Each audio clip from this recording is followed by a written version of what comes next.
নমস্কাৰ ছাত্ৰ ছাত্ৰীসকল, যিহেতু তোমালোকৰ অসমীয়া বিষয়ৰে বৈচিত্ৰ্যময় অসম নামৰ কিতাপটোৰ পৰা কেইটামান প্ৰশ্নবিলাক দিয়া হয় মুঠ 10 নম্বৰৰ।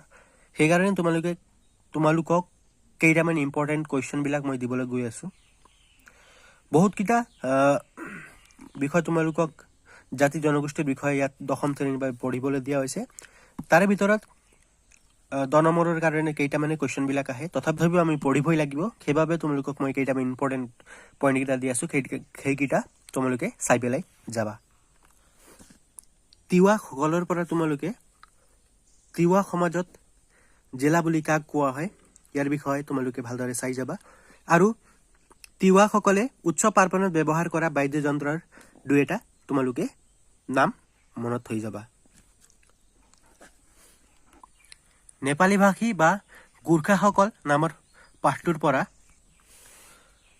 গোৰ্খা সম্প্ৰদায়ে লোকসকলে পালন কৰা মুখ্য উৎসৱৰ লগতে ছবিলাল উপাধ্যায়ৰ বিষয়ে অলপমান তোমালোকে ভালদৰে চাই যাবা।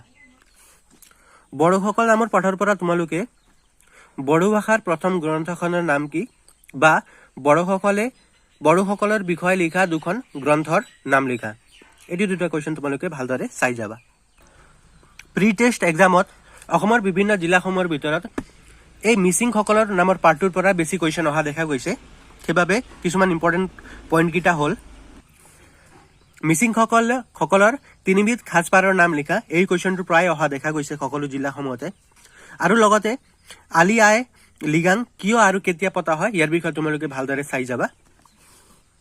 আৰু পৃষ্ঠা নম্বৰ 127ত মণিপুৰী নামৰ পাঠৰ পৰা তোমালোকে মণিপুৰী মৈতেকসকলৰ নিজা ঘৰত পূজা অৰ্চনা কৰা দেৱ দেৱীৰ নাম কি কি বা এইটো প্ৰথম কুৱেশ্যনটো কেতিয়াৰ পৰা মণিপুৰীসকলে অসমত স্থায়ীভাৱে বসবাস কৰিব আহিছে ইয়াৰ বিষয়ে বা সেইটো কুৱেশ্যনটো তোমালোকে ভালদৰে চাই যাবা।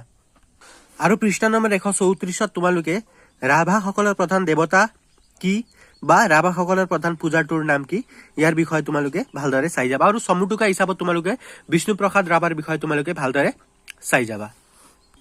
পৃষ্ঠা নম্বৰ 143 পৰা তোমালোকে ডিমাচা ভাষাত সোণোৱাল মানে কি এইটো কুৱেশ্যনটো ভালদৰে চাই যাবা। আৰু সোণোৱাল কাছাৰীক কিয় দ্বৈত ধৰ্মৰ বুলি কোৱা হয় এইটো বিষয়ে তোমালোকে ভালদৰে চাই যাবা। এইটো কুৱেশ্যন ইম্পৰ্টেণ্ট হয় বুলি মই ভাবোঁ। আৰু অন্তিম কুৱেশ্যনটো হৈছে আদিবাসীসকলৰ ভাষা আৰু উৎসৱ পাৰ্বণৰ বিষয়ে লিখা। 1 বা 2 নম্বৰৰ কাৰণে তোমালোকে ভালদৰে ইয়াৰ বিষয়ে আদিবাসীসকলৰ উৎসৱ পাৰ্বণবিলাক ভালদৰে চাই যাবা। বৈচিত্ৰ্যময় অসম নামৰ পাঠটোৰ পৰা এইকেইটা কুৱেশ্যনে মই ইম্পৰ্টেণ্ট বুলি ভাবোঁ। যদি তোমালোকে আৰু বিভিন্ন বিষয়ৰ ইম্পৰ্টেণ্ট কুৱেশ্যনবিলাক তোমালোকক লাগে তেন্তে কমেণ্ট কৰি নিশ্চয় জনাবা। তেতিয়ালৈকে ভিডিঅ'সমূহ চাই থাকিবা, পাৰিলে শ্বেয়াৰ কৰিবা আৰু লগতে ছাবস্ক্ৰাইব কৰিবলৈ নাপাহৰিবা। ধন্যবাদ।